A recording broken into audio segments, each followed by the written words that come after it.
Welcome to Ikimasho, MCCS Iwakuni's premier travel and information show.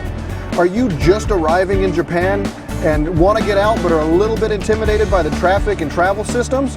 No worries. Check out MCCS Iwakuni's Cultural Adaptation Program. Today we're taking a trip to the historical town of Yanai, also known as the City of the White Walls.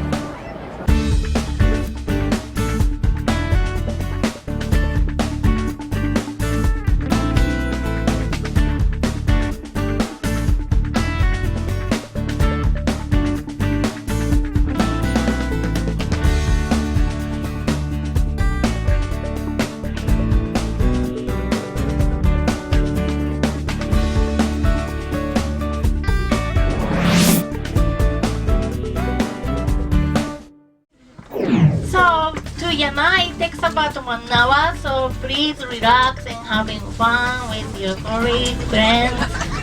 And so today's driver, Nakashima-san. Say Nakashima-san, yoroshiku onegai shimasu. I almost forgot to mention, today's Japanese word of the day is yoroshiku onegai shimasu, which depending upon context can mean either it's nice to meet you or it will be a pleasure to work with you. Yoroshiku onegai shimasu. I give you today's scheduled paper, so make sure everyone has one paper. Mikie-san, the Cultural Adaptation Tour Guide, has planned a fun-filled day for us, starting with a craft workshop where we'll be making traditional Yanai goldfish lanterns. She has also arranged for an opportunity to experience an authentic Yanai Shinto ceremony at a historic shrine. Let's have fun. The drive from Iwakuni to Yanai takes about 1 hour on one of Iwakuni's most scenic roads on Route 188. Once you arrive, you'll notice all of the white buildings and unique roof tiling.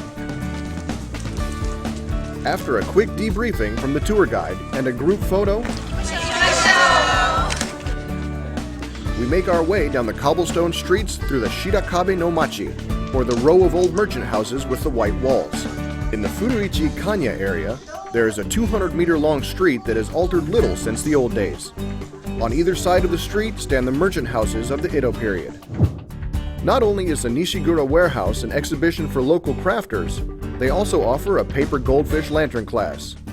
When we first came in and sat down, there was a pre-assembled washi paper and bamboo goldfish body, fins, and a tail, as well as small brushes, some adhesive eyes, and a little tray of ink. The first step was to draw the lines on the tail using the brush and ink, then glue it to the back of the body. From there, you drew on scales and gills for the main portion of the body. After that was done, you draw the lines on the front and rear sets of fins and place them on the sides. Lastly, you place the eyes on the front of the main body and draw around the eyes to make them stand out more. If at any time during the creation of your goldfish lantern you have trouble or are unsure of what step is next, there is friendly staff that are more than willing to give you a hand.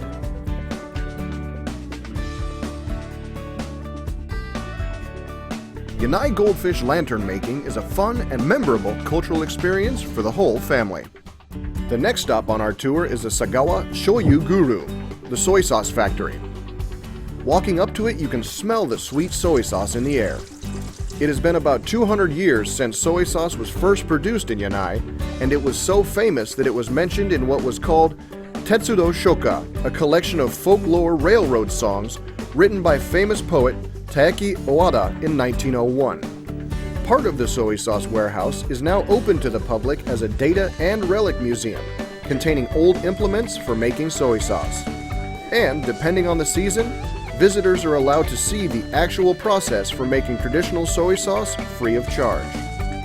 There are even taste testing booths to sample the different varieties of sauces, and of course, a shop so you can buy your favorite sauces as a gift or souvenir. Moving along, our next stop down the street is the house of the Kunimori family. This building, built in the late 18th century, is a good example of a mid-Edo period wealthy merchant house and has been designated as an important cultural asset for the nation. The house was built about 240 years ago, a middle of Edo period. So it was designated the National Cultural Treasure in 1974 because the original structure has been preserved for more than 200 years. A daughter-in-law of the Kunimori family was nice enough to give us a tour of her family's house. The house has been erected in the style of a two-story earthen warehouse with a Japanese home tile covered roof. The property is unique in that a careful measure against fire has been taken by providing on its front side, on the first floor, such structures as bucho, wooden shutters, and hikido, earthen sliding doors, both of which were used in case of fire to prevent flames from spreading.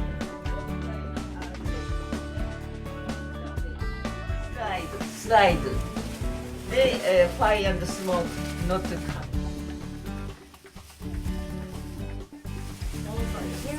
Hair oil. Lamp oil. 違いだな、汁。違いだな。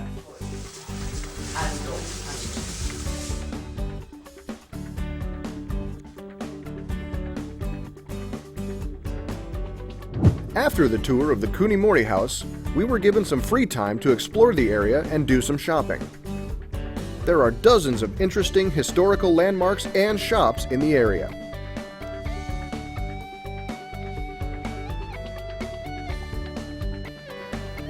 This is the Shoko-an Temple. This is where Yanai gets its name. As the Japanese story goes, about 1400 years ago, a princess named Hanya was traveling from Kyushu from Oita, headed up to Kyoto, and stopped here at this well to get a drink. Well, when she left, she had taken a toothpick, a willow toothpick, and stuck it in the ground. That toothpick grew to be the willow tree that's here behind me. The kanji for well is yana, and the willow is I. So put together, Yanai is how this city got its name.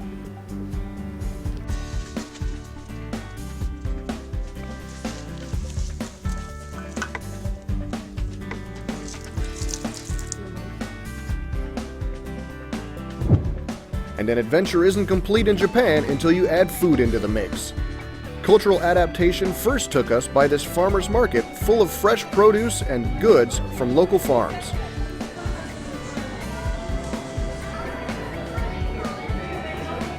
Almost everyone in our group had to pick up some fresh fruits, vegetables, or other goodies to take home.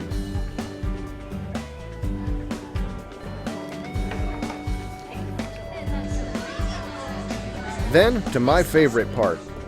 Attached to the farmer's market is a buffet, or as the Japanese call it, Viking style. Here we got to try many Japanese favorites, as well as some familiar foods that are family friendly. Tours such as this one are great one-day trips, so you get a little bit of everything. We got to go sightseeing, got to see a little bit around Yanai. We get a chance to go shopping here at the farmer's market, and we get a bite to eat.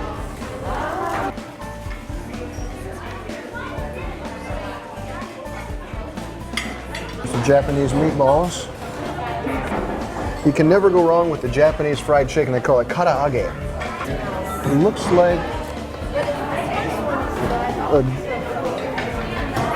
no idea. Oh, that smells good.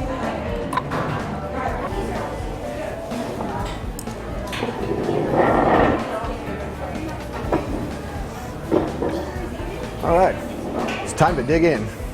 Itadakimasu.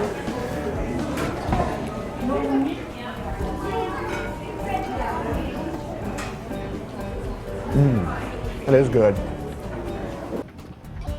Another amazing experience we were able to encounter was visiting this Yanai shrine. We were lucky enough to see this ceremony while we were there.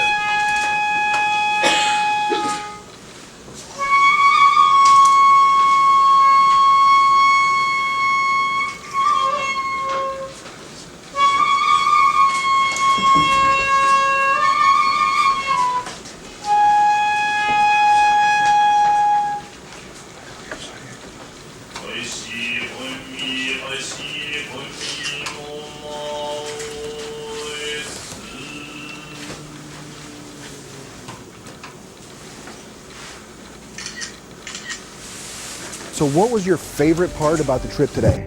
My favorite part was making the fish lanterns. I really enjoyed the shrine. It was really interesting and educational to see and learn a bit more about their beliefs and some of their practices and their customs. I really enjoyed it. It was really exciting, and I hope that the rest of the people that come here will enjoy it too. It was a lot of fun. It really gave my family and I a sense of the culture and what kind of things you can experience being in Japan.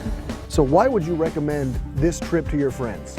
Because I think that they would have the same experience as me and really enjoy all this land of Japan. It's a great opportunity to really embrace yourself in the culture and learn something more about the place that you live. And MCCS does a great job planning and organizing and really making it special and a unique experience for everyone. And it's easy and it's great for the kids, great for adults. There's no reason why you shouldn't do it.